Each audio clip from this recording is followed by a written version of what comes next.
Hello everyone, this episode is sponsored by Luke's English Podcast Premium. That's my other podcast service. Sign up to my premium subscription to unlock over 80 video and audio episodes in the Luke's English Podcast app and online, in which I teach you vocab, grammar and pronunciation.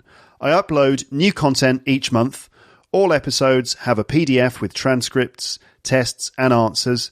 There are pronunciation drills for all the target language. At the moment, I'm preparing something about common phrases with the word devil, because I got inspired by doing this free episode about the number 666. There are lots of phrases in English with the word devil, and I've selected the ones which I think are commonly used these days. So that's the premium episode I'm working on at the moment. To unlock all the premium content in my app and on my website, go to teacherluke.co.uk/premium info to sign up, or just go to my website and click premium in the menu. You're listening to Luke's English Podcast. For more information, visit teacherluke.co.uk. Hello there, welcome back to episode 666 of Luke's English Podcast, in which my brother James and I are talking about scary and evil things. In the first two parts, we talked about the number 666, the devil in music, Black Sabbath, and then in part two, we described some genuinely frightening experiences that we've had in our lives. I'm glad to say that more comments have arrived on the website, and it's good to see that people have been enjoying this series. In this third and final part, the plan is to talk about scary films, including the first scary films we ever saw. Okay, I found this on the web for this series, and this third and final part of the plan is to talk about scary films. Siri, I didn't ask you to do that. That's weird. Every time I say series, Siri thinks I'm talking to her. And my Siri is a female. I've chosen an Australian woman to be Siri for me. Hey Siri, I wasn't actually talking to you then. I don't understand. Hey Siri, I wasn't actually talking to you then. No, please. I could search the web for it. Don't search the web for it. Just go and have some Vegemite or something. Anyway, so what was I saying? So the plan is in this third part, the third part of this series. No? Okay. We're going to talk about scary films, including the first scary films we ever saw, why some people enjoy watching scary films, and then some descriptions of our favourite scary films.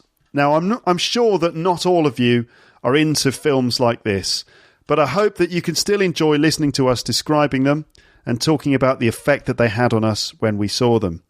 And I've been thinking, will you be able to identify the films that we're talking about? I expect that some of these films have different titles in your language. It's quite important that you know which films they are, even if you haven't seen them. So you might want to check them out quickly before you listen to this in order to identify them. You don't have to watch them all. I just want to be sure that you know which ones we're actually talking about. In fact, I'll give you the English titles now and very brief one-line descriptions, and you'll see that all these titles are listed on the page if you want to know the spelling. So you can hopefully work out which films these are, or you can Google them yourself. See if you recognise them and see what they are called in your country. So here are the films which we mentioned during this conversation.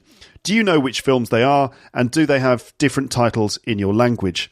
So the first one is the Texas Chainsaw Massacre, one of the original horror slasher films from 1974 about a group of hippies who go on a road trip that ends badly when they're attacked by a weird family of cannibals in Texas, one of whom wields a chainsaw. What a lovely, lovely film. So that's the Texas Chainsaw Massacre. Then there is Children of the Corn from 1984. Not a very widely known film, to be honest. It was adapted from a Stephen King short story of the same name. The plot of the film is described by the Internet Movie Database, the IMDb, as a young couple is trapped in a remote town where a dangerous religious cult of children believes that everyone over the age of 18 must be killed. Another lovely film. It stars Linda Hamilton, who plays Sarah Connor in the Terminator films. That's The Children of the Corn. Do you know that one? You probably don't. It's not very well known. Then there's the film Jaws. Jaws. That is the 1975 Steven Spielberg film about a shark. It's an absolute classic and the most famous film about a shark ever. You must know which one that is. Think of it. What's the most well-known film about a shark? It's probably Jaws. In French, it's called The Teeth of the Sea. Dun-dun, dun-dun, dun-dun, dun-dun, dun-dun, dun-dun, dun-dun. It's got famous music by John Williams. Anyway, Jaws. Then there's The Thing from 1982, directed by John Carpenter, starring Kurt Russell. The Internet Movie Database describes it like this. A research team in Antarctica is hunted by a shape-shifting alien that assumes the appearance of its victims. It was pointlessly remade a few years ago.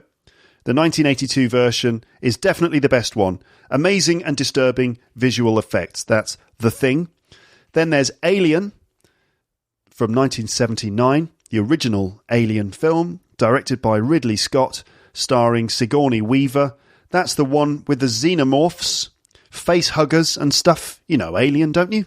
It spawned a whole franchise with sequels, including the more recent ones, Prometheus and Alien something. I actually can't remember what it was called, the more recent Alien film. Alien colon, like misadventure or something. Alien marketing. Alien. I did a whole podcast episode about it, actually. It's called Alien Covenant. That's it. Alien Covenant. What a terrible name. Alien Covent Garden would have been a much better film. Imagine that. Like, it's Covent Garden in London, but there's an alien. What should we do? Go shopping? No. I don't know.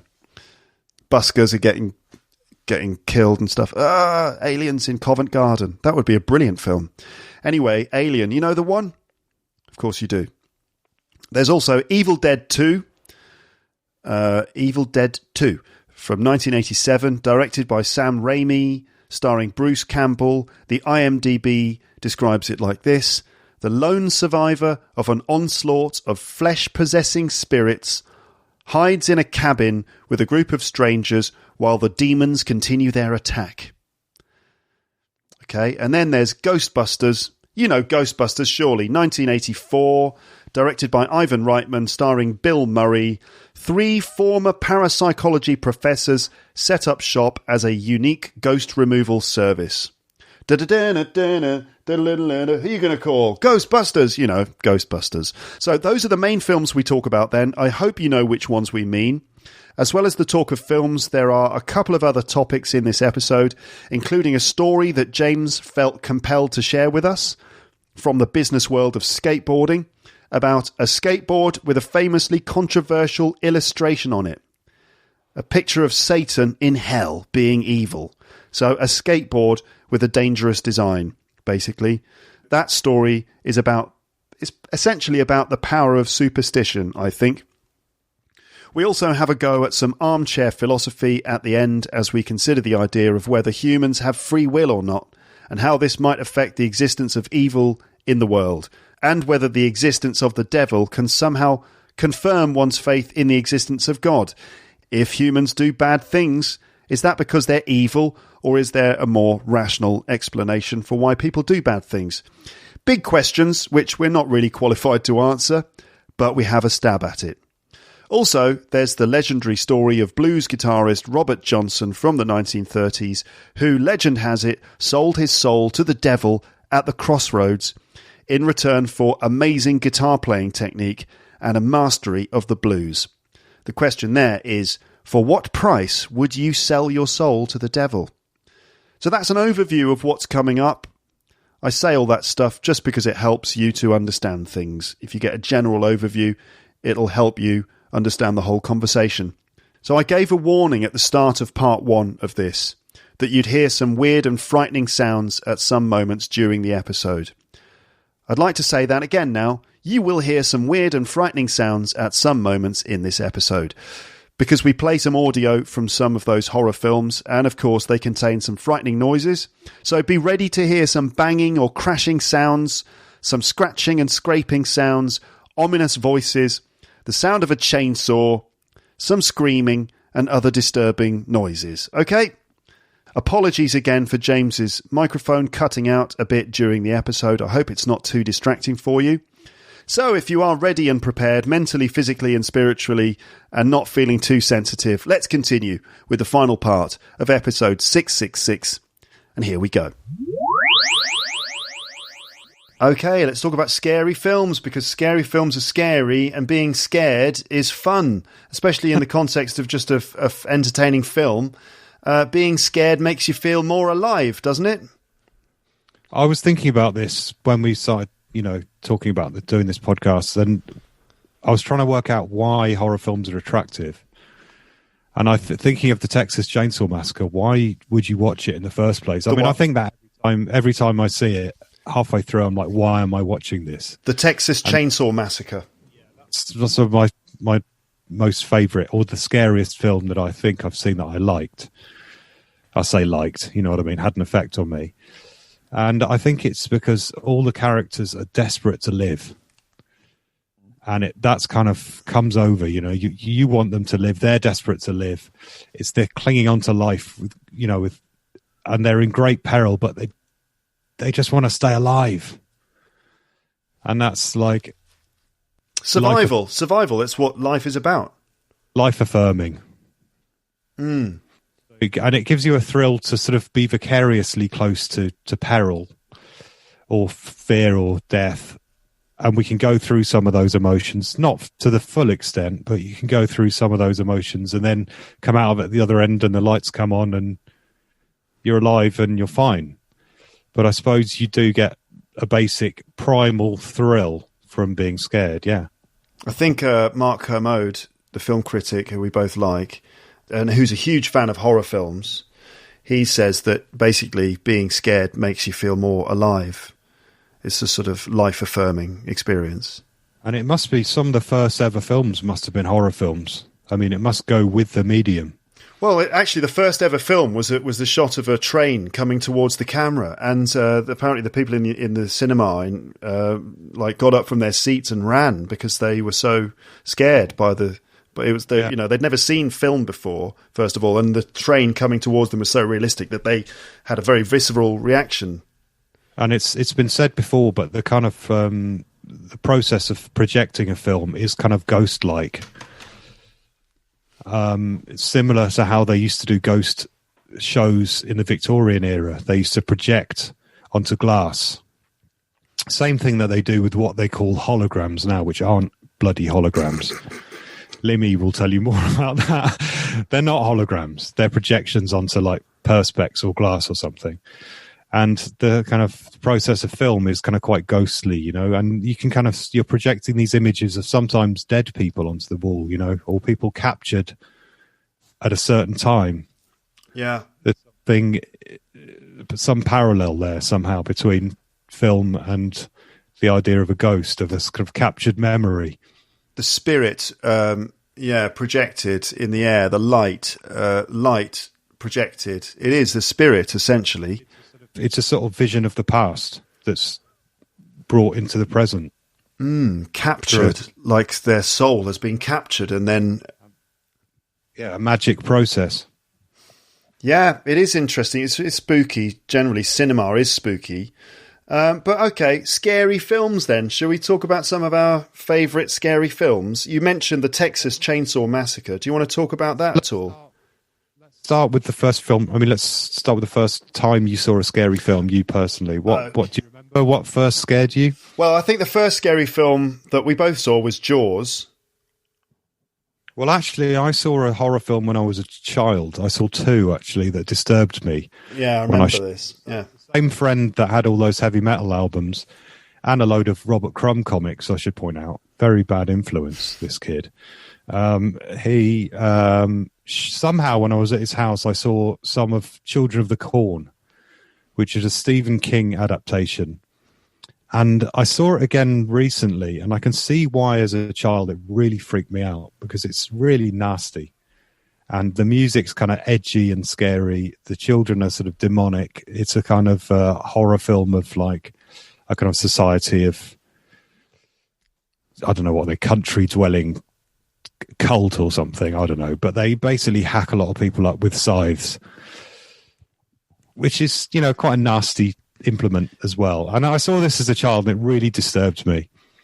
In the film, isn't it about sacrifice, that they take people from the village and sacrifice them to the Children of the Corn? And the Children of the Corn, I mean, I don't know the plot of the film, but something about that. Well, I didn't watch it properly, but just the whole atmosphere of it freaked me out. I don't think there was any particular scene that scared me, but it was the atmosphere of, I don't think I'd seen something that was outwardly trying to scare you in a media form like that, apart from like Doctor Who, which is for kids. But yeah, it's the first time we've seen this is really trying to disturb me, and I don't like it. Yeah, something malevolent about that. And it's, you know, for adults it's okay because we watch it because we want to be scared. But for a child who's sort of unwittingly watching something that they don't really know what, they're still working out the world, then yeah, that's pretty disturbing. I didn't think it was real or anything. It was just the atmosphere was so nasty and psychological, you know, kind of trying to get to you. I remember when you saw it, I remember we were living in Ealing when we were kids, so I must have been about 7 or 8 years old. You would have been about 8 or 9 or something like that. And I remember you telling me that you'd seen it. I remember the name, The Children of the Corn. Distinctly remember you telling me that you'd seen this film and that it had scared you and it was really scary, and you tried to explain the plot to me. I remember you saying something about things coming through the corn. Yeah, they were like, the kids were kind of... It wasn't. I can't bloody remember, but there was some kind of massacre in a cornfield or some sort of horrible slash situation. So I remember you telling me about it, but you weren't kind of like, oh, I saw a film, you know, you weren't like that. It was more like you were just sort of trying to work out what you'd seen, and you were quite affected by it, rather than really scared. It was more like, I saw this thing and it was really, really weird, and you were trying to kind of come to terms with it. Okay, so maybe I wasn't quite as scared as I thought. I was just, well, yeah, scared, but not like staying up all night crying or anything. Well, maybe because you are my older brother, and when you told me about it, you kind of, you know, you didn't want to scare me. Or I was putting a cool spin on it, like, hey, I saw this film, I wasn't scared. Yeah, maybe. For me, Jaws, because we both saw that. I remember that. I remember Dad really wanted to watch Jaws with us, but they were both very kind of cautious and very, how do I say it? They were both like, oh, are you sure? Do you think that the boys are ready for this? And they decided that we could watch it. And it was great. But it was scary. The scariest part was at the beginning when the girl's in the water and she's like, come on in, the water's lovely. And then she gets got by the shark. You don't see the shark, you just see her being dragged around in the water. Really violently. And the thing that sort of made the impression on me was the fact that Dad then said, are you sure that you want to watch this? And that's what kind of made me scared. Like, the woman getting dragged around in the water was definitely disturbing, but I was like, this is quite exciting. But when Dad turned and said, are you sure you want to watch this? Then it was like, oh, now I'm a bit scared. It's a bit like in those old films where they'd say, if you do not want to witness scenes of graphic nature, turn away now. And it'd be like, they don't really want you to turn away. They're just saying, this is going to really scare you. Yeah, they're trying to make you suggestible and scared, and you know, it's all about the preparing the expectations of the audience and stuff. But Jaws was really great. I mean, it was scary, but it was brilliant. I really enjoyed it. But I do remember then going upstairs and walking through the house and being like, oh, there are sharks. You know, when you're a child, you kind of imagine things. Yeah. And even flushing the loo, you'd be like, oh, water. What if a shark came out? Yeah. And then as kids, we were kind of obsessed with sharks and stuff, obviously. And we used to say, what would you do if a shark came flying through the window right now? We would like go through these hypothetical situations like, what would you do if? And there was always a shark involved. But Jaws is quite scary. It's only a PG, isn't it? No way is Jaws a PG. PG, listeners, is parental guidance. It's a certification for, an age rating for a film. I think it's a lot scarier than its rating. The bit that gets me is when all the kids come in from the water and there's one that doesn't come in. And the mum's really upset. That's horrible. You see a very brief shot of a shape in the water attacking the boy. You see he's on a raft, on like a sunbathing raft that you'd have in a swimming pool, and you see in the distance like a kind of a white shape, and then flipper or something. Yeah, like a flipper in the water, or maybe part of the shark or something, and you see a lot of blood in the water. And so that's the clever thing about Jaws, is that they never explicitly show you things except at the end. But they do at the end. They do at the end when Quint gets killed. Spoiler alert! But I saw that in the cinema a while ago, and it's all great fun. And the music is very John Williams. It is John Williams, isn't it? Probably.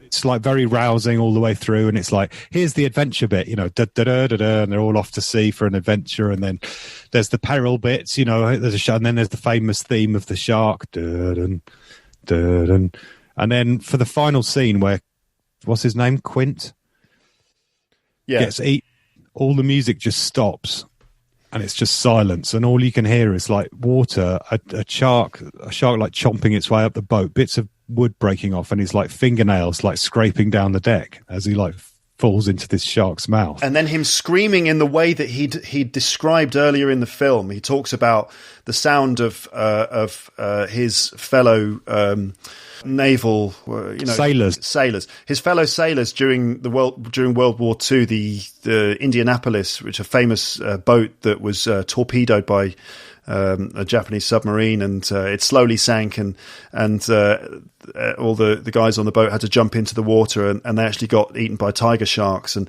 he tells the story. I've got to play the clip. I've got to play that clip. It's brilliant. Fantastic. Yeah, the USS Indianapolis scene. And he does a speech. It's brilliant. But I think in this speech he talks about the sound that the guys made when they were being eaten by the sharks, and they were screaming. It's a blood-curdling scream, and it pays off, because when Quint finally does get taken out by this horrible shark that's chasing them, he makes the same blood-curdling scream. And as you say, there's no music. It's just silence and just this horrible screaming sound and you see the blood coming from his mouth and stuff. It's really scary stuff. Brilliant direction. Steven Spielberg, what a genius. Can you make sure that you're sharing sound with me as well, because I didn't get it last time? Yeah, let me just do that. Let me make sure I'm sharing my screen. Yeah, the music was by John Williams, by the way. Of course it was. He did all the best stuff. Okay, here we go. Japanese submarine slammed 2 torpedoes into her side. Hold on a minute. Fantastic. Hold on. So they say, here's the thing, right? Just to set up the scene. The 3 of them are on the boat. They've been searching for the shark. They can't find it. They can't get it. They're drinking. They've started drinking. It's nighttime. They're in the boat and they're drinking, and they've been singing and stuff.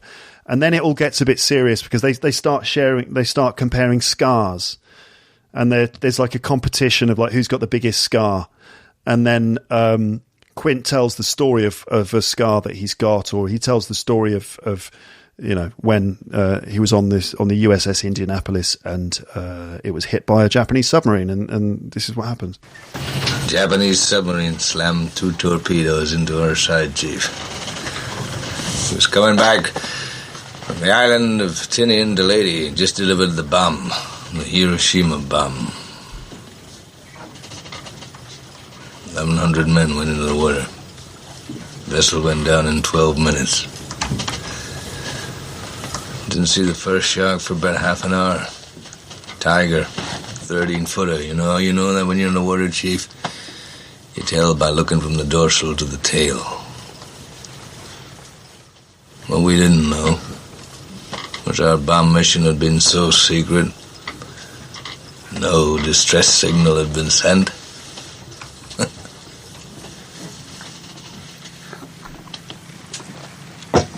They didn't even list us overdue for a week. Very first light, Chief. Sharks come cruising. So we formed ourselves into tight groups. It's kind of like old squares in a battle, like you see in a calendar, like the Battle of Waterloo, and the idea was shark comes to the nearest man, that man he start pounding and hollering and screaming. Sometimes the shark would go away.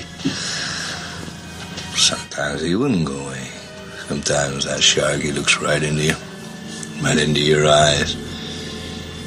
You know the thing about a shark, he's got lifeless eyes, black eyes, like a doll's eyes. When he comes at you, he doesn't seem to be living until he bites you, and those black eyes roll over white, and then you hear that terrible high-pitched screaming.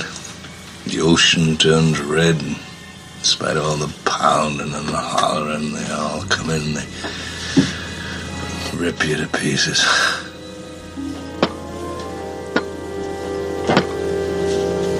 By the end of that first dawn, lost 100 men. I don't know how many sharks, maybe 1,000. I don't know how many men. They average 6 an hour.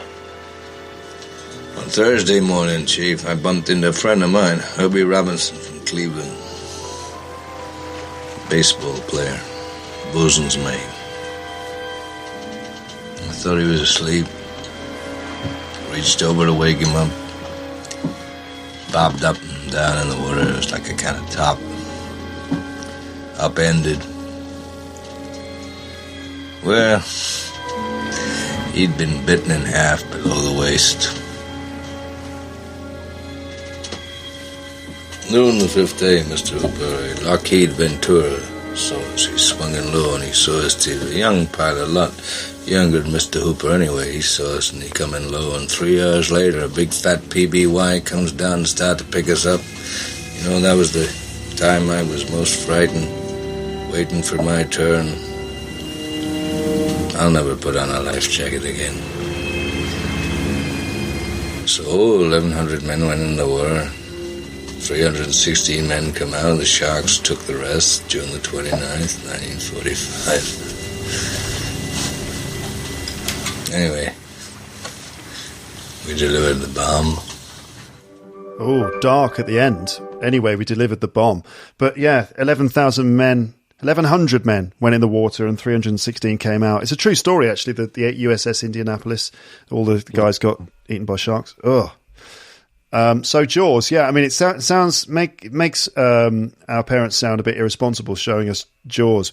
According to the BBFC, that's the British Board of Film Classification, Jaws is a 12A, which means that I think that children of 12 years old can see the film accompanied by an adult. We were younger than that. I must have been about 8 or 9 at the time. Yeah. But I'm all right, aren't I? I'm okay. No? Go over the phobia of sharks. It says, according to the BBFC, it includes contains moderate threat and occasional gory moments. Yeah, sounds about right. Bit of blood and stuff like that.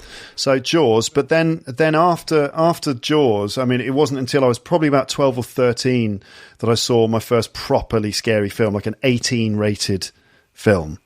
And the film I saw was The Thing, directed by John Carpenter, starring Kurt Russell. You know the film? Fantastic film. So I guess I was about 12, maybe 13. And so my friend who lived up the road from us, his dad had all these pirate videos. Video nasties. Well, probably not video nasties, actually. We'll go into those later. He probably had a few video nasties too, I imagine, but we didn't get to see them. But he had some films that, you know, hadn't been released on VHS yet in the UK. I don't know where he got them, imported, like pirated videos. And so The Thing was one of those, RoboCop, The Running Man. And I remember watching The Thing. And The Thing, if anyone's seen it, is, I mean, it's wow, it's an amazing film. It's one of my favorite films, but it's extremely scary. It's about a monster from space that infects a group of guys working on some kind of research base up in the Arctic Circle somewhere. And The Thing is, how can you explain it? Go on, you try. It's a shapeshifter. So it takes on the form of the person that it's like inhabiting, or absorbs their essence, their DNA, and can shapeshift to form. Yeah, to take on the form of the thing that it's absorbed. But the thing is that when it changes from one form to the other, its appearance is like really, really, really scary and like hallucinogenic or something. It's so frightening. And the special effects the guys who did the special effects did an amazing job. And also they edited it so well that you don't see, it's again, clever editing where you see stuff for a while, but they cut the camera away before you get a chance to really understand what you're looking at. But there's lots of tentacles and things moving and very, very weird and scary gore and monsters and stuff. Like mouths can come from nowhere. The guy's stomach turns into a mouth at one point, doesn't it? Yeah. They're trying to resuscitate him with the whatever those things are. The what's it called? Yeah, I know what you mean. Hello, the word that we're looking for here is defibrillators. You know those things that you often see in hospitals? They're used to start someone's heart with a very powerful electric shock. Two things, they're held in each hand, pressed against the chest of the person who you're trying to resuscitate, and then a powerful electric shock is delivered. They're called defibrillators. Those electric things, and they're going to put it into his chest. His chest opens up, and he eats the guy's hands with this thing. And the guy's arms come off at the elbow, and you know, other stuff like that. Pretty extreme stuff, but it's brilliant physical effects. There's no CGI at all, and the premise is really good. I like when they first discover the alien spacecraft in a big trench or a big hole in the snow. And it's, you know, been there for millions of years. It's one of these really eerie moments. It's a bit like Alien. H.P. Lovecraft, actually, who's a horror writer who specializes in the kind of describing the indescribable, is what he apparently does. And he does things like describe colors that don't exist. Or there's one called A Color from Space, which has been made into a very silly Nick Cage film, which is quite fun. Where he says, I call it a colour only because it's the closest thing I could describe it to. Yeah. So it's sort of like a colour, but not a colour. It's something else. Yeah. So that kind of really mysterious, indescribable stuff goes into quite a lot of horror films. That kind of, yeah, I don't know. Like Alien, like the Alien films, like the first Alien film, where it takes you the whole film to work out what you've seen. And in Alien, what I like about it is the sort of setup of they're just in space in the middle of nowhere. And the way they show space, it's like a godless universe. There's nothing good out there. You know, it's just a scary, dark place full of things you can't imagine. Yeah. Wonderful.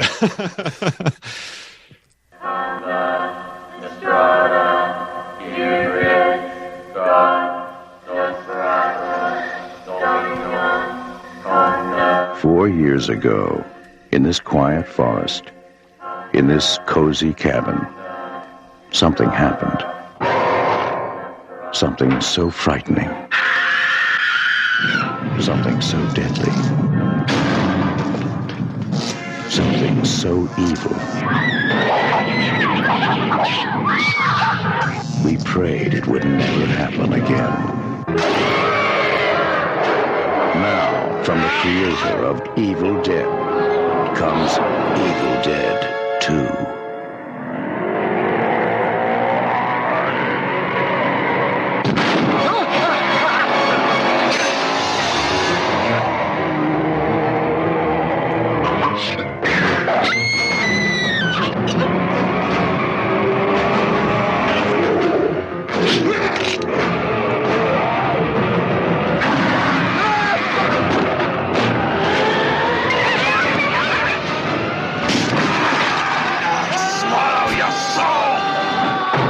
Evil Dead 2, Dead by Dawn.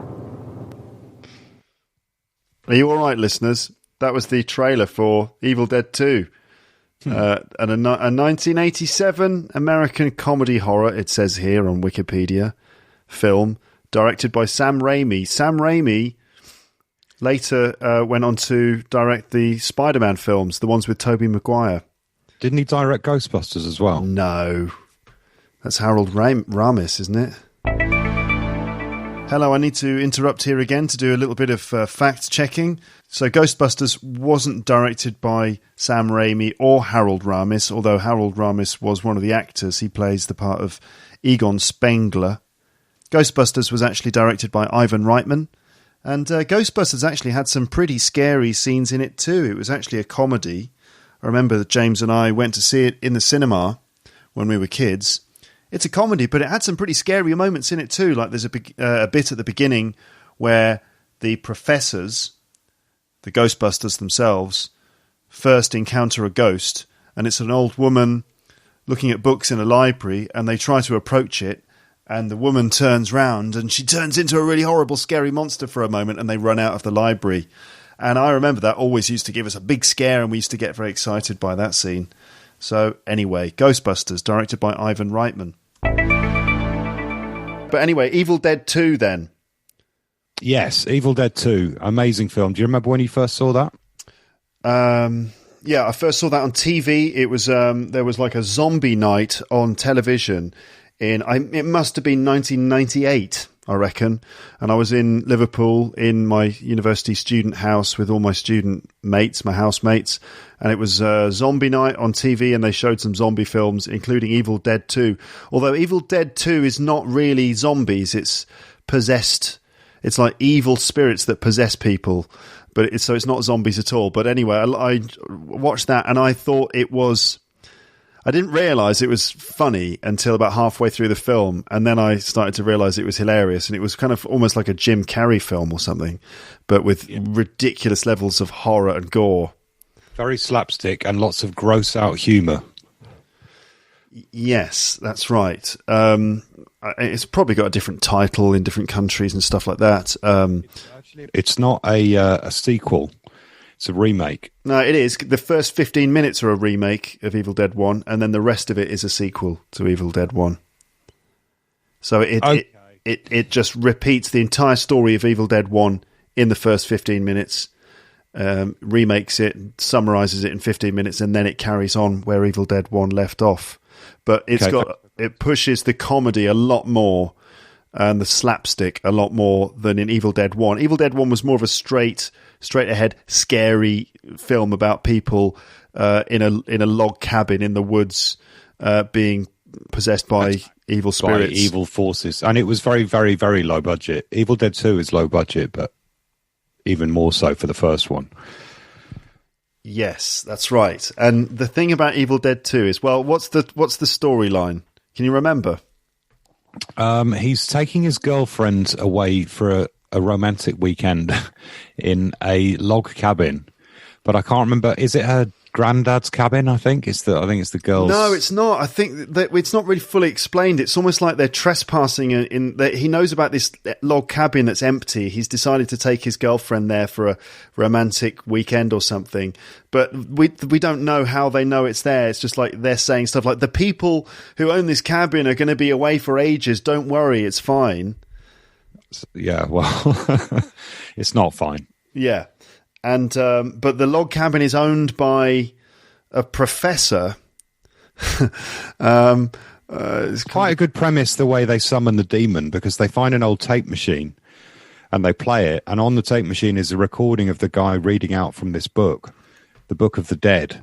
Necronomicon and Ex Mortis, and because they play the tape recording, it summons the demons anyway, even if it's just off a tape. Right. The guy who owns the cabin is an archaeologist, Raymond Noby, who has been researching all this kind of evil history and stuff.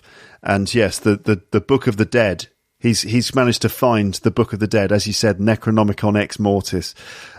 He discovered it in an archaeological dig, and he's an expert on it. And he's done these recordings on a reel-to-reel tape, full of incantations and stuff. And Ash discovers Ash is the main character in the story. He discovers the book and the tape recorder, and he presses play. And he hears the voice of the archaeologist professor reading out the incantations, which exactly summon evil spirits. Which then kind of torment him for the rest of the film. Yeah. But it's the funny thing about it, one of the funny things about it is the intensity of it. So it's just our main character, played by Bruce Campbell, who is a brilliant comic actor, really. He's brilliant at slapstick humour, which is why I felt it was like a Jim Carrey film. I thought that Jim Carrey must have seen this film and it inspired him or something. Anyway, there's the slapstick humour of Bruce Campbell, but also it's just this guy trapped in almost like a single room or in a log cabin, and the entire film is so self-contained in just one space. And yet it's so intense that it's like madness. It's like this growing, rolling sense of madness, a bit like when you are trapped in one room for a long period of time. And the sound design is like just brilliant. You can hear it in that trailer, but the amount of sounds they've created or mixed out of nothing, I don't know how they did it. But someone says to you, well, we need a sound of like a portal to an evil dimension. And how would you do that? And it's loads of down-tuned voices going, oh, mixed in with like... Yeah, and tons of actually really innovative visual effects done on a very low budget. So the way that they did the spirits, the evil spirits that were suddenly summoned and would approach the log cabin, it was a camera on a piece of wood. And they just... like the piece of wood, it was a long plank of wood with the camera in the middle, which allowed them to create a sort of a steady cam. So the camera's not bouncing around all the time because it's held steady by the width of the wood, right? And so they just literally ran along, or they had it on the front of a bike or car or something, this camera that was steady, and it was like this low, essentially it creates this low shot of like the evil spirit rushing across the low to the ground towards the cabin with those sounds. Oh, and it's actually very funny because the evil spirits have got almost like a little funny personality of their own. Like they chase Ash. There's one point where they chase him through the log cabin and he's like, do they do that? And he breaks through several doors backwards as like trying to get away from the camera, and you're watching his face as he's like running backwards through this house, crashing through doors, and it goes through the whole house and out the other side. It's like the camera's chasing him around, and it's amazing the way they actually did that, where he rushes through every room of this log cabin, breaking through walls and doors and things. But it becomes like one of those sequences from Tom and Jerry. When Tom is chasing Jerry around a chair, and they're going round and round and round in circles, and then Jerry jumps up on top of the chair, but Tom is still like running round until he realizes that he's not actually chasing Jerry anymore. The camera, the evil spirit, which is, and in fact the camera and the way it's directed, is chasing Ash, but then Ash disappears, and the camera's then like where's he gone? And you see him looking left and right. The evil spirit can't find him, and he's sort of, well, I'll just give up then, and he leaves the cabin and sort of disappears again. So he's got like the film is punctuated by these episodes of Ash being chased or having to fight with some demon, and then sort of managing to fend the demon off. And then there's a quiet period where it's kind of like, this is crazy. And then they come back and they fight him again. So, yeah, lots of very kinetic camera work. The camera moving around in really inventive ways, lots of spinning around and moving, quick cuts and edits and things like that. And tons of very cheap, like latex models and combined with bits of stop motion animation and to create really, really gruesome, really ridiculous monsters. And it's really creative. Like, remember when his hand gets infected or possessed and he's like taking a rest. He's like, he's got a shotgun on his lap. He's like, right, okay, just relax. And he's starting to nod off and his hand wakes up and looks over and he sees he's falling asleep and his hand starts slowly moving towards him. Like to kill him, his own hand. And obviously it's just him moving his hand, but it really looks like another creature. It's actually a kind of a slapstick comedy. It's like once you get beyond the fact that it's really disgusting and quite scary, it's very, very funny. One thing that I think is funny is the kind of demons and stuff sometimes talk a bit like Groucho Marx or something. They're going to go, I'll swallow your soul, I'll swallow your soul. Or some sort of like New York wise guy. Like the voices. Like sometimes they're evil and they're like, I'll swallow your soul. And some of them are like, I'll swallow your soul, I'll swallow your soul. Hey, come over here. Yeah, hey, look here, you. I'm going to swallow your soul, see? Yeah, they're kind of like old-fashioned. They speak in this old-fashioned way. It's really funny. We can't really talk about it anymore because, Yeah, I mean, just go and watch it. I mean, it is quite scary. I mean, there's a bit at which it kind of gets really weird when he looks at himself in the mirror and he's going, it's all right, it's okay. And he's going, and his reflection talks back to him going, you just cut up your girlfriend with a chainsaw. Does that sound all right to you? And then reaches through the mirror and grabs him. And that sequence freaked me out. It's very, very weird and like a horrible, bad dream. You don't know if he's just experiencing it on his own or if it really is happening, if he's just imagining it like a bad dream or it's real. So it's where it kind of snaps back to reality as well. Like he'll be sitting there and it'll kind of go all normal for a bit.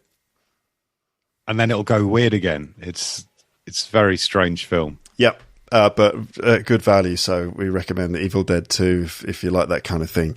Hey, you know where the old Franklin place is? The old Franklin place?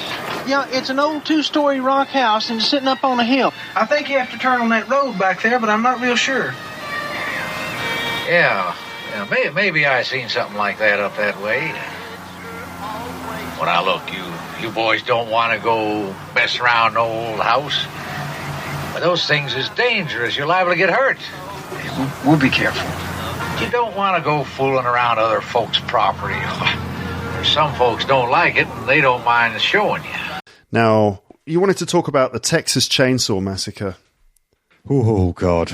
Well, I mean, not everyone finds it scary, but I think it's my favourite film that genuinely scares me. When was it actually made? And, give us the context of when the film was made. Otherwise, otherwise we're talking about it in a vacuum. It was made by this guy, Toby Hooper, I think. 1974. Okay. Toby Hooper. It was low budget. It was based very loosely on kind of serial killers and things like that, people that did exist. Ed Gein, I think, was part of the inspiration for it. Was one of these guys that made people into lamps and things. The serial killer who then took the corpses of his victims and took their skin off and used their skin to make things. Really horrible stuff. It also the same serial killer was the inspiration behind the film Psycho. Right. It was another one of those kind of end of the 60s kind of movies, I think. A bit like Black Sabbath, that kind of evil vibe that came after the sort of idealism of the 60s. But it's basically a really simple story. Some teenagers are driving again in a van. It's a bit like Scooby-Doo. In fact, Scooby-Doo is probably taken from Shakespeare's Massacre, the premise. A load of teenagers in a van driving somewhere, as they always are, to do something teenagery. And first of all, some weirdo, they give him a lift, and that's another kind of hippie thing. Like, hey, let's give him a lift. Hey, cool. Yeah, cool. And maybe, the Manson family was part of the inspiration, and this guy's just not cool, and he's very scary. He leaves, but then I think they've run out of petrol, the usual thing. The group split up, and half of them go off to the house to look for petrol, and the other two, one of whom's in a wheelchair, stay behind. And that's when it starts to get scary, because when you get split up from somebody, or you've arranged to meet someone and they don't turn up, or people go off and then they don't come back, and you're waiting for ages and ages, and you start to think, oh, they'll be, it's a bit different now with phones, but before mobile phones, you'd be like, they'll be along soon. Don't worry, Then you wait a bit longer. Really, I wonder where they are, And then as it gets, you start to slightly think of like worst case scenarios, And this is like the ultimate worst case scenario. Because what's happened, they end up like going to an old house. They're out in the middle of nowhere in America somewhere.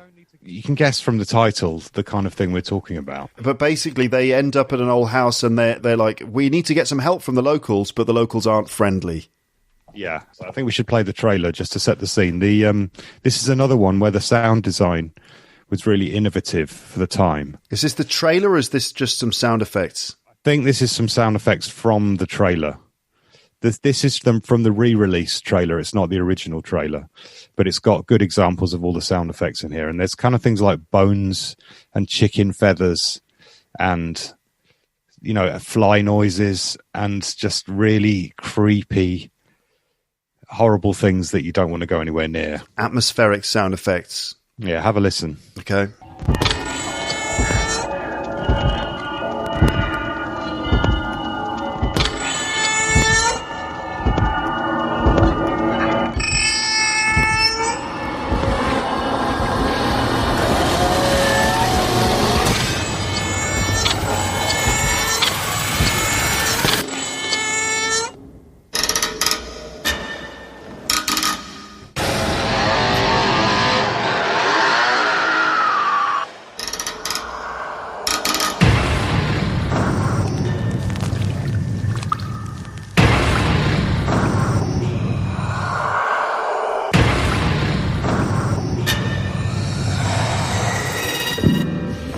Actually, it makes me think of some computer games that have definitely taken inspiration from that.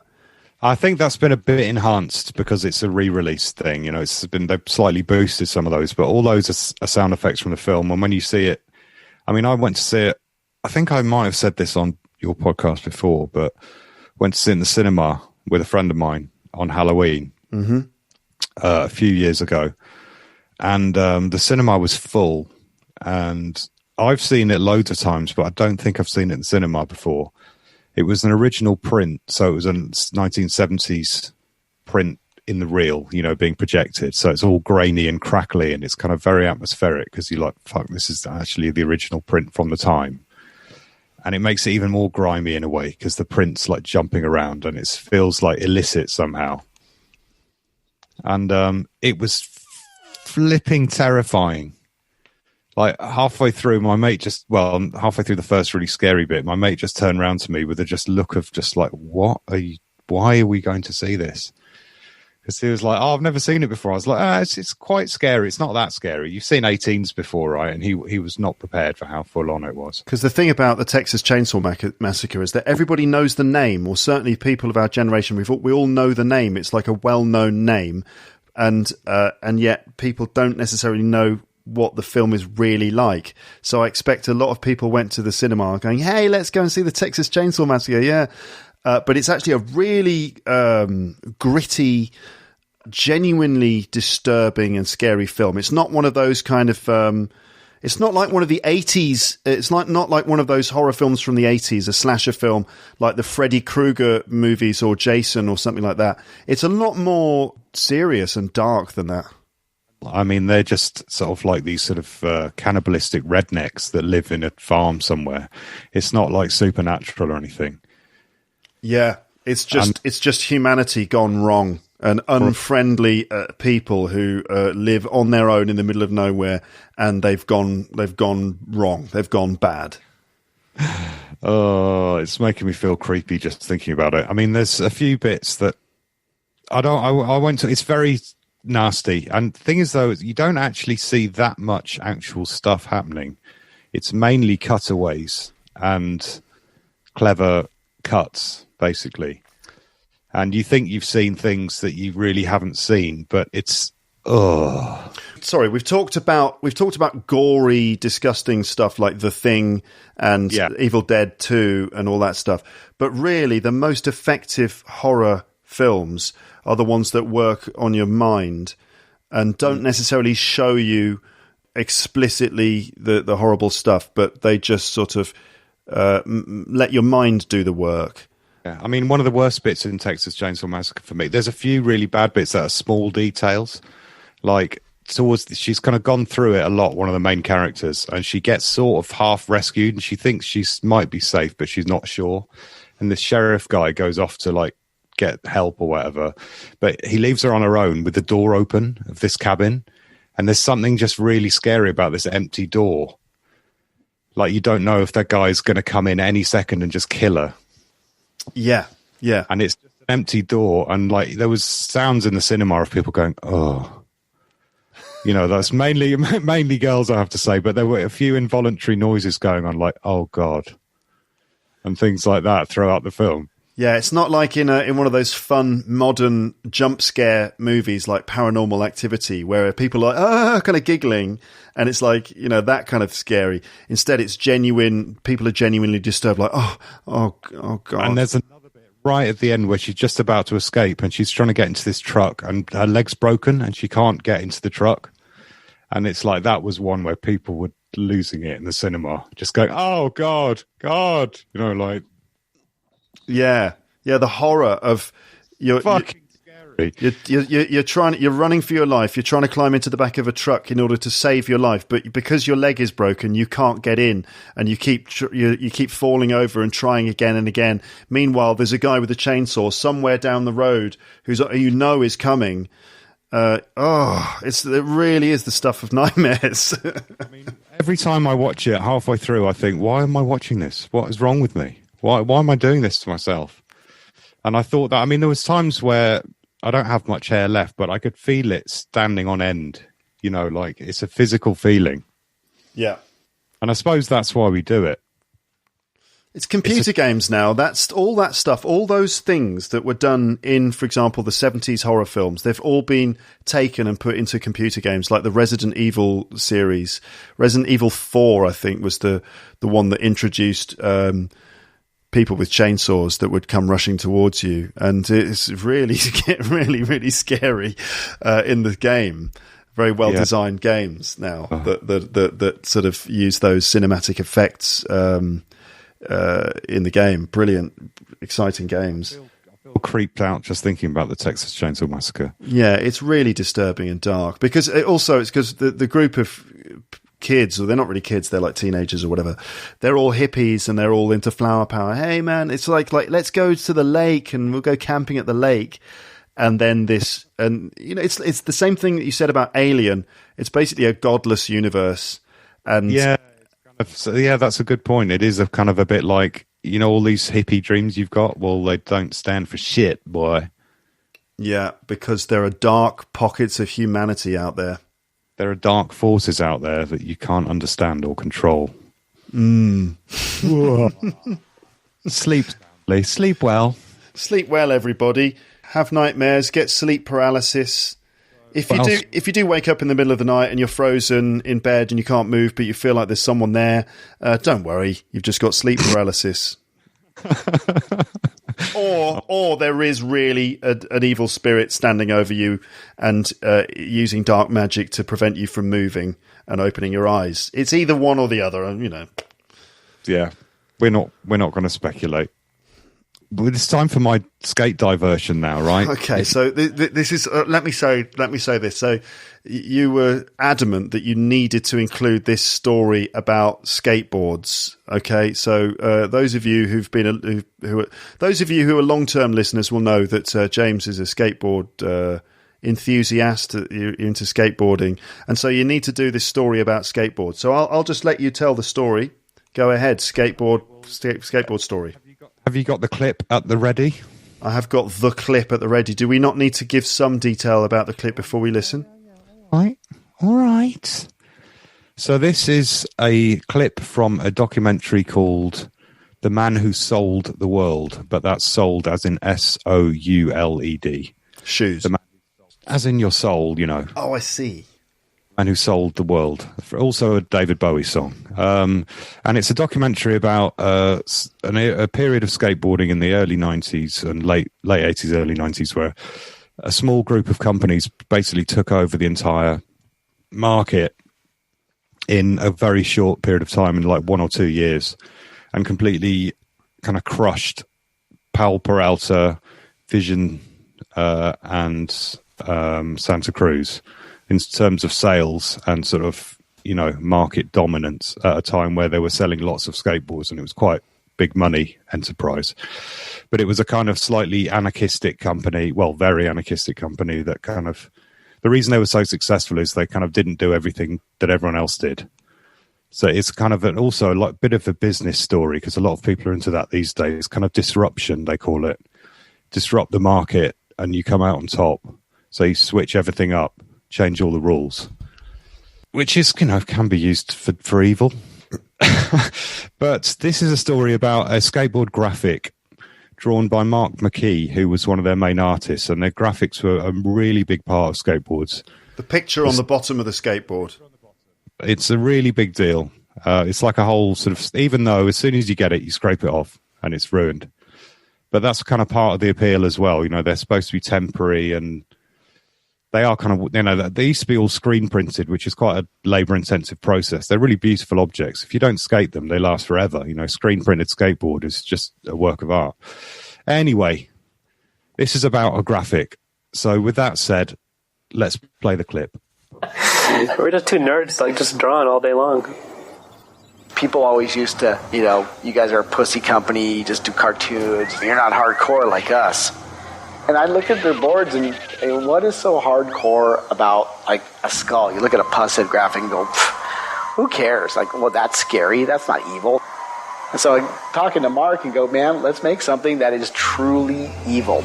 I am going to have to stop it, just because otherwise there's a danger that people won't really understand. So their company, they look at the competition, this established company like Powell Peralta, and they have got some skulls in their designs. What Rocco is saying there, he's the boss, Steve Rocco. He's saying that people were accusing them of being, in his words, a pussy company. I wouldn't use that term myself. Because they don't have skulls and stuff on their graphics. They just have cartoons and kind of, you know, playful stuff, which was true. Even though the cartoons are pretty crazy, they were many cartoon-based kind of graphic look. And he was claiming that companies were taking the piss, kind of saying, your company's soft, you know. You don't have any hardcore graphics. Okay, and they said, okay, then, if that's what you think, let's do some hardcore graphics. Mark McKee does this thing, comes back, unveils it, and it is both barrels. It's both barrels. Just gnarly. It's got and Jason's look, and he's like... We need to describe what the board looks like, no? You notice the way Rodney Mullen there, he's the world-famous freestyler and co-owner of World Industries. He starts to say what it is, and he doesn't. He starts to describe the design on the board, but then he doesn't. And he cuts himself off. So he doesn't even want to describe it. But it's basically, for one thing, it's upside down, which is quite satanic, the graphic. It's Satan in hell. Wait a minute. As if like Satan's like, whoa, you know what? Upside down things. Whoa. It was supposed to be a joke anyway, you know, so that's just another level. It's a picture of Satan in hell in full color with lots of dead people hanging on strings and it's just generally really, really evil. And I think there's various religious leaders hanging from something, and it's got 666 on it. It's got a pentagram on it. We're just two nerds. Oh, sorry. It's got 666. Got a pentagram. All the devil's cliches. Boxes, but it is actually quite scary. I remember seeing it at the time in about 1991, and they showed it me in Ideal, which is a skate shop that's still going in Birmingham. And I was kind of thinking, fuck, I think they might have gone a bit too far with this one. Right, okay. There's something about it very nasty and scary. Okay. This thing comes back, unveils it, and it is both barrels. It's just gnarly. It's got and Jason's looking, he's like... So this is a board for Jason Lee. Jason Lee, this is a time where sometimes they could choose their own graphics, and sometimes Rocco would just give them a graphic of his own just choosing. And this one was like, hey, Jason, we've got your new graphic. And it was this Satan board. And that happens to be Jason Lee, who's now an actor in Hollywood. He's in My Name is Earl. The Chipmunks movies, I believe. Alvin and the Chipmunks, yeah. He's Alvin. Yeah, he's now an actor. He's in some TV shows and films and things, Jason Lee. Okay. Jason Lee's reaction. Okay, Jason Lee, the skater who was supposed to get the board, his reaction. That's something. My initial reaction was, I don't want this board to be out with my name on it. I don't want to piss people off. I don't want to upset people. And Rocco was more in a position of not caring, which I can respect because, you got to do what you want to do. Mark, who for some reason actually believes he's a Catholic or, has some sort of religious background, even though he's probably never been to church except to skate, told Jason, if you ride this board, something bad's going to happen. I mean, it's evil. It's evil. Evil, I tell you. Talks Jason out of it. And I'm like, oh, Jesus Christ, can't have that happen. And Steve Rocco is suddenly loving this because all morals are built on price. Well, in this case, it's like, how much do you want? Because Jason's name was huge, the company's doing well. I'll write you a check. I believe it's $10,000. No one's understanding this bit. Okay. So he said, basically, how much do you want to take this graphic? Wait, hold on, sorry, before you get to that bit, Jason Lee's like looking at the board going, bloody hell, this is really extreme. And then another skater who is like, a bit religious is going, you can't take this skateboard, it's evil. If you take this, something bad will happen. So he gives him the heebie-jeebies about the board. So he doesn't want the board. He's saying to Rocco, no. And Rocco doesn't want to hear no. So he says, okay, how much do you want? How about $10,000? So he'll offer him $10,000 if he takes the board. And the board is only going to be out for a matter of a couple of months, maybe just a month. So it's not going to be out for like years or anything. It's a very short-term thing. Right. $10,000. $10,000. Yeah. To have your name associated with this board with lots of horrible images on it. Yeah. Would you take it? Would you take the 10,000? Well, let's see what Jason did. No, I want to know what you would do. Now, like here and now. Well, if you were in, let's say you were a sponsored skater and you're quite high profile, and I really didn't. I mean, I don't know. That's a tough one. I don't think I'd be happy taking it. I don't think I'd. So I don't know. I'd have to think about it because $10,000 is a lot of money for a superstition, but it's more than just your personal superstition. It's what it's going to do when other people see it. Like Jason Lee said, he doesn't want to piss people off, and like you don't want to offend people that badly, for no good reason. Because on one hand, there's the superstition? Is the superstition right? Is something bad going to happen because this board is genuinely evil, or is it more like I don't want to, upset religious people who would be offended just by it? It's out there with my name on it, Yeah. Okay. Let's see what Jason said then. And Steve, I think, did it in red ink just for kicks. And he's like, wow, how much? And Steve was loving it. Ripped one off the computer, wrote it in hand, a big no-no. And here you go, Jason. What's it going to be?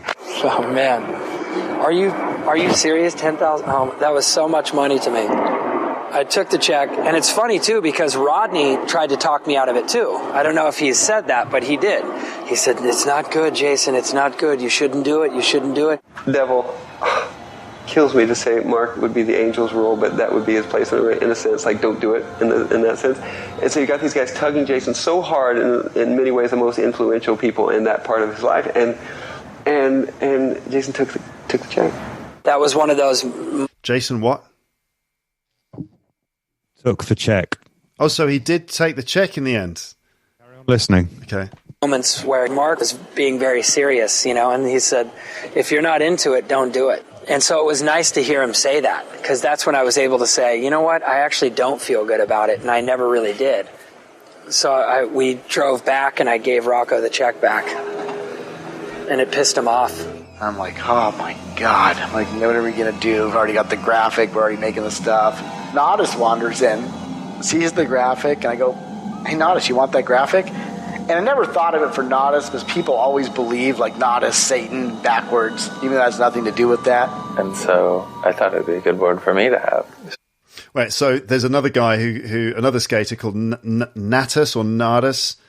It's actually Satan backwards. Natas, Satan backwards, but that's his name? That's his real name. Natus. Yeah, Natus Kalpas, amazing skateboarder.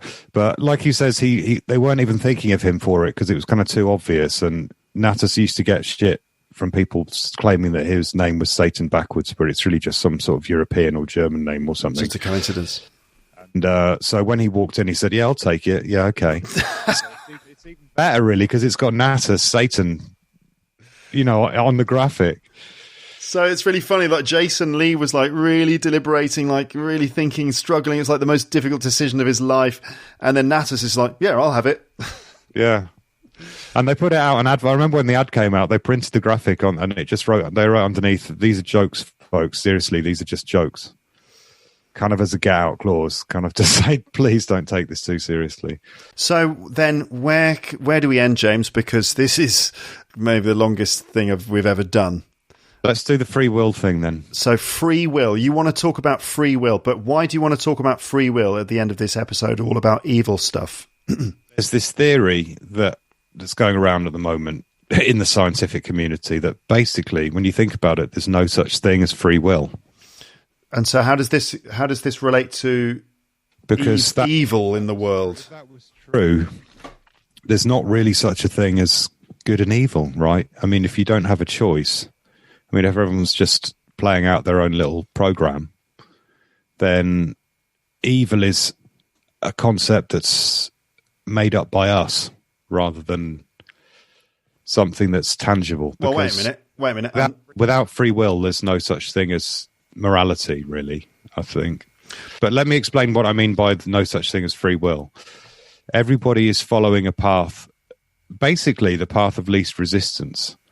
You're molded as a human by your DNA and your life experience. And those things combined, and life experience is very, very complex, everything you've ever experienced, and possibly things that are in your DNA as well. But from there on in, it's basically cause and effect. Every action has a equal or opposite reaction. So everything that happens to you, or everything that you go through, you just realised that you've no idea what you're talking about. I think I watched the clip that you're talking about, and what I took from it was, in my basic way, was this: that since the Big Bang, all matter is reacting with each other. Basically, the Big Bang set off a chain of events. Mashed events all going together. Everything, it set off a chain of events which, according to the laws of physics, all go in a certain direction. So all matter is spreading outwards. Every single thing that happens as a consequence of something else. So you get this chain of cause and effect. And that cause and effect chain stretches from the past into the future. And we are just in the middle of it. And all events that happen, including the emotions we feel, the decisions we take, are all part of that chain of cause and effect stretching from the past through the present and into the future. And so if you see things like that, then there's no such thing as free will. It's all just this cause and effect chain. So you're saying that because there's no free will, there's no such thing as evil. But what about if it's basically free will versus determinism, or free will versus no free will? But let me just try and finish my point that that if there is a God, if there is an intelligent creator, which also means that there is a Satan, a devil, right? Because it all fits into the same narrative, doesn't it? It's like that thing from The Exorcist, James. You know the film The Exorcist, which is about the girl who gets possessed by a demon, and these two priests come to exorcise the demon from the girl, and there's a conversation on the stairs between the two priests, and this experience is pushing the boundaries of their faith in God to the absolute limit, and the younger priest is doubting his faith in God. And the older priest basically says to him, look, if this is real, it also means that God is real. Yeah. Right? If this evil is genuinely a malevolent spirit of the devil, then that also means that God is real. So for the older priest, it confirms his faith. The existence of evil confirms his faith in the existence of good, or in the existence of God. So, and that is in a deterministic model, which is that God, the creator, is ultimately in control of things, and that we're part of a grand plan. And so determinism in that sense, that we don't have free will because things are planned, everything's been decided, or things are being controlled by an intelligent force out of the world, that is a form of determinism. So I don't know if no free will means there's no evil. What is evil? This is the question. Is evil? Wait a minute. Is evil the expression of an individual's free will, or is evil an external force, a force external to people that makes humans do evil things? I don't believe that. I don't know. I don't believe that either. I don't think that there is a sort of a boss of evil who's kind of like, right, we need to do more evil things. Right, you go, demons, go ahead. Like, come on, work extra hard. Come on. And we need to make people do more evil stuff. And there's like team evil and team good. And any people who do evil things, they're doing it because like they've been manipulated into doing it by evil forces. So that evil comes from outside people. I don't really know if that is true. Instead, I mean, it's hard to define it, evil, isn't it? Because when people do bad things, arguably it's just because of, maybe they've experienced trauma, or maybe we just define certain behavior as evil. It's based on a value system. Some things that you think, I don't watch them anymore, but I've seen a couple of these kind of serial killer documentaries, and they're really horrible. But you think that's evil, but you think, is it evil, or is it like a chemical imbalance? Because a lot of these psychopaths have actually got something missing in the brain. Like the empathy chip is missing. Yeah. And it's like, can you genuinely say that's evil? But mate, I don't know. I don't know either. Not going to get this solved in a 3-hour podcast. No way. And people have been trying to solve this question of like good versus evil, free will versus determinism. Is it life experience, or is it your DNA that determines who you are, and all that stuff? Those are some of the biggest questions that humans have faced, that philosophers have been trying to answer for centuries and centuries. And so there's no way two idiots on a podcast are going to be able to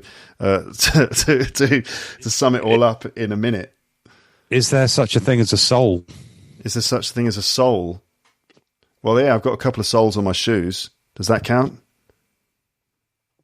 Soles, the sole of your shoe? No.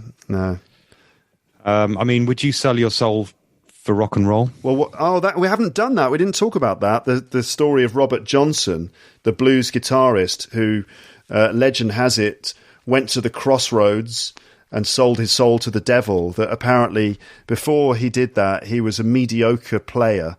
I think this is in the 20s, I think, a blues guitarist in America. and he was apparently not that great. And then he disappeared for a weekend. No one knows where he went, but some people say that he went to the Crossroads. He went there and he made a deal with the devil and sold his soul in return for incredible talent on the guitar. And when he came back from this lost weekend where he disappeared, he was an amazing guitarist. And not only that, he attracted all the girls and he became a huge success, a virtuoso blues guitarist. And he died young as well, I think. Well, Ooh. I mean, probably worth it then, really. But the question is, would I sell my soul? But I don't know what are the conditions? What are the conditions of the deal? There's a lot of small print. Just click OK. Just click accept all. It's like when you download the latest version of iTunes on your computer. It's like, do you accept all of the conditions from Apple? It's like, yeah, whatever. I'm sure it's fine. Or when you sign up for Facebook and you're like, make sure you read the terms and conditions. Would you like us to email them to you? And you're like, nah, it's fine. Agree. So, yeah, there's going to be a knock at the door. Yes, is that Mr. Thompson? I see you signed this document from Facebook. Yes, I've come to collect your soul. I'd like to just point out now that the things I'm about to say about Facebook are just allegations, criticisms, things that have been suggested by critics of the social network, not necessarily my own personal views, just allegations that have been made about Facebook in the past. Thank you. The question of would you sell your soul, I think maybe a lot of us already have without even realising it when we signed up for Facebook and agreed to let them, allegedly, of course, sell off all of our personal data, which is basically a huge summary of everything that we are, including images of our face, locations of where we've been, opinions, our likes and dislikes, images of our children and other family members. All of that's been packaged up into little data packages, which is then sold off to the highest bidder, including very, very shadowy, dark organisations that are using that information, not just to sell you shoes, but to maybe create profiles for you so that they can then target you with fake news, misinformation in order to control the world. Allegedly, obviously I'm saying that in jest. I'm saying that as an ironic joke. So, all right, well, I mean, there's no conclusion to this, I mean, except that we live in a godless universe, apparently, in the middle of space where horrible monsters could be lurking. Where no one can hear you scream. Let's end with a bit of death metal or something. Are there any that we didn't play? What about DVC? What, DVC? What's DVC? Darth Vader's Church. They did that death metal version of the Darth Vader theme. Who did? DVC. Darth Vader's Church, and I think it's called Cranium Overture. Yeah, I've got it. All right, so this is what, death metal, and it's a sort of a Star Wars themed death metal, is it? Yeah. Okay, this should be fun.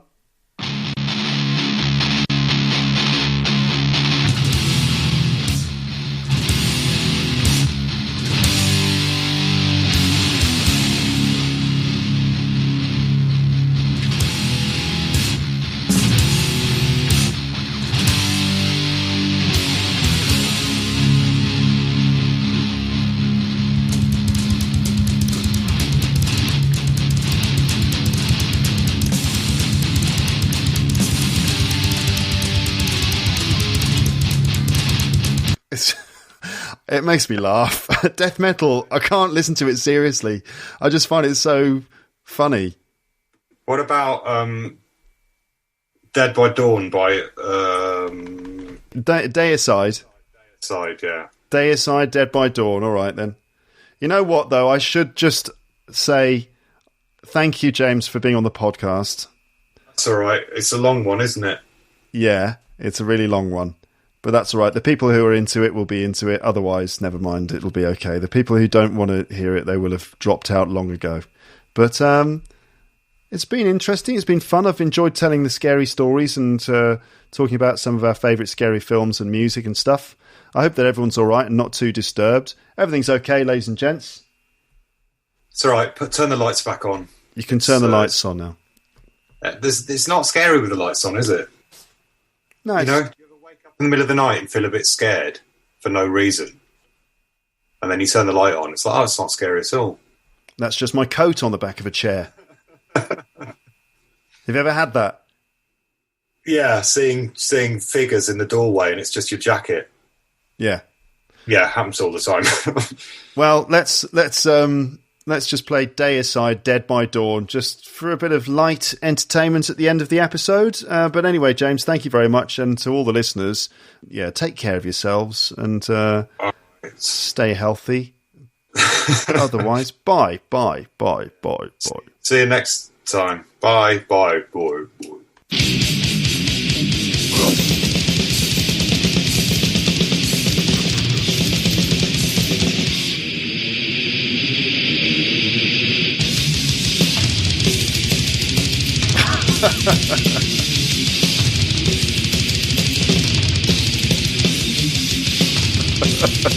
I'm sorry, but it's ridiculous.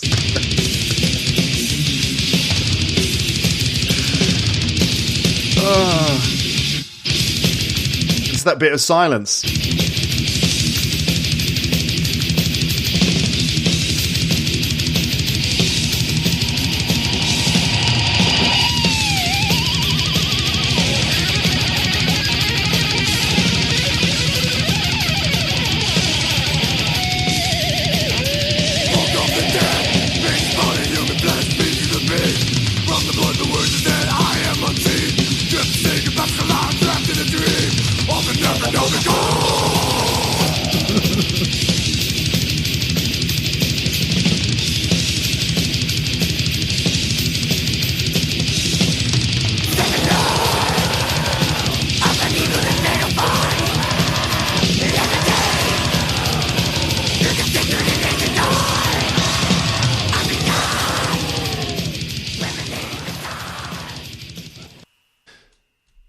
Okay, you wanted to say one last thing?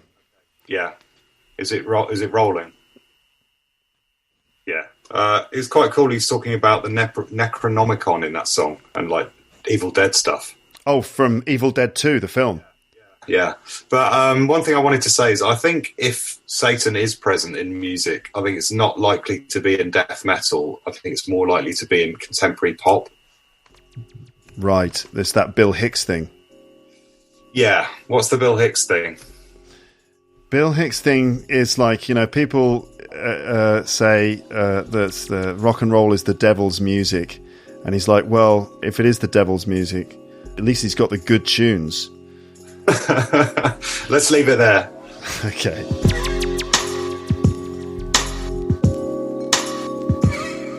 So there you are. That is the end of part 3, the last part of this series. Hey Siri,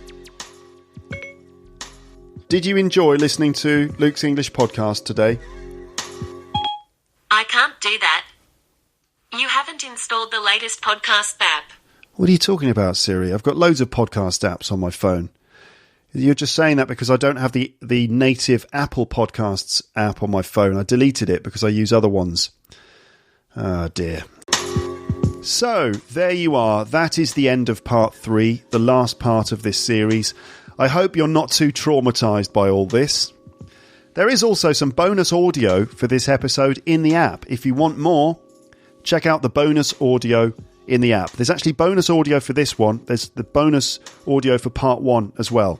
So, open the app, the Luke's English podcast app, available free from the App Store. Open the app, find this episode, tap the episode in the list, and then tap the little gift icon to access the bonus audio. And you will hear me describing and reacting to a creepy scene from an old black and white film called The Innocents. James wanted to show me this scene and wanted me to react to it, describing what I was seeing. We did that while recording the episode, but I decided to cut it out and put it into the bonus audio. So, if you like, you can listen and hear my descriptions, and you can watch the scene for yourself too. I'll put the video of that scene on the website. And I think I'll also make that bonus audio available on the website too. So that's the bonus audio in the app and also on the website. Listen to me describing a scene from an old, creepy black and white film, and you can watch the video as well. Check out the page for this episode to see a few select film clips and other bits and pieces. As ever, we look forward to reading your comments on the episode page. Perhaps you could tell us what you thought of this series. Are there any scary films you'd like to mention? What's the first scary film you remember seeing? Why do people choose to watch scary films? Whenever I say the word series, does your Siri on your phone wake up and talk to you like this? Hey Siri. No, okay, now you don't respond. Hey series. Yes. How do you pronounce the word series? Okay, I found this on the web for how do you pronounce the word series. Check it out. I love the way she can actually say the word series because she said it. How do you pronounce the word series? So she can say it, but she doesn't actually give me the answer. She just tells me some website pages to look at. Okay, let's try again. Hey Siri. Hey series. Oh man. I'm listening. Siri, what is your level of English? I don't have an answer for that. Is there something else I can help with? Siri, you're rubbish at having a conversation. I have a feeling that Alexa is better at conversations than you. That's not nice. Just saying. As far as I can tell, it's easier to have a conversation with Alexa than it is to have a conversation with you. Hey Siri, what do you think of Alexa? I offer no resistance to helpful assistance. That's cute. It's like a little rhyme. Okay, Alexa, obviously. Let me see if she knows. Hey Siri. Am I really going to have to say hey series? Hey series? Oh dear. She actually responds. Just a sec. I'm listening. So she responds to hey series, but she doesn't respond to hey Siri. Yeah, you don't understand because I'm talking about you. Hey Siri, what is Alexa? Amazon Alexa, also known simply as Alexa, is a virtual assistant AI technology developed by Amazon, first used in the Amazon Echo smart speakers developed by Amazon Lab 126. Okay, stop. Thank you. Do you want me to keep reading? No, that's enough, thanks. You're welcome. Okay, so anyway, it's weird, isn't it, that I say hey Siri, don't respond Siri, please. I say hey Siri, she doesn't respond. I say hey Series, and she responds. Like, what's going on? Anyway, Alexa is the equivalent thing, but with Amazon. Anyway, that's it. This really is the end of the episode now. Thank you for listening. Stay safe, stay healthy, stay happy, and be excellent to each other, please. But for now, bye. Play albums backwards, they're satanic messages. Let me tell you something. If you've ever sat around playing your albums backwards, you are Satan.